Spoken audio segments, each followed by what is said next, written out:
My mom, Allison Ramsey, runs an adult store. One day, I'm so tired that I doze off inside, only to end up accidentally trapped in one of those pleasure beds.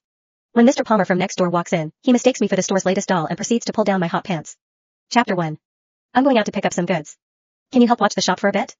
The faint sound of Mom's voice reached my ears, and I mumbled a few vague responses before sinking into a deep sleep. I had no idea how long I had been asleep. But when I woke up, I felt that something was off. I was lying face down on the bed, my hands secured with something soft and rubbery. And the bed itself was folded into an unusual position that closely conformed to the curve of my body. I could clearly feel that my buttocks were raised high, and my legs had been spread apart. I didn't need to look to know it was a deeply embarrassing position. The space before me was dim, as though my head was covered by a nearby curtain. What was going on? A wave of panic set in. I struggled with all my strength against the restraints binding my hands, only to realize I couldn't break free at all. It finally dawned on me that my family ran an adult store, and this must be the new pleasure bed we'd recently ordered. The bed was equipped with mechanisms that could only be unlocked through external settings once triggered.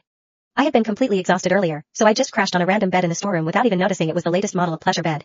I would usually sleep on my stomach and move around in my sleep, so I must have accidentally triggered the mechanism while dozing off. And now the single bed had locked my hands in place. The bed split into two below my waist, lifting my lower abdomen and hips and leaving my buttocks raised high. It was as if I was positioned for. What was I supposed to do now? I shouted a couple of times, but there was no response. It only then struck me that before I fell asleep, Mom mentioned she was going out to pick up some goods and asked me to watch the shop. Hey, Allison. Just then, I suddenly heard the voice of Mr. Palmer, a customer, coming from the doorway. And it was getting closer. Oh no. Mom did say Mr. Palmer would come by later to settle the bill. Panic surged through me.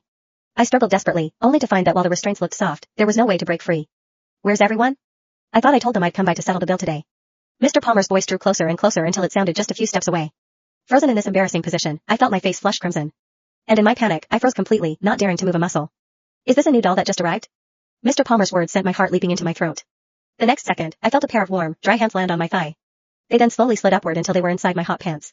The weather was sweltering, and when sleeping at home, I naturally dressed lightly. Thus, my hot pants were barely long enough to cover my buttocks.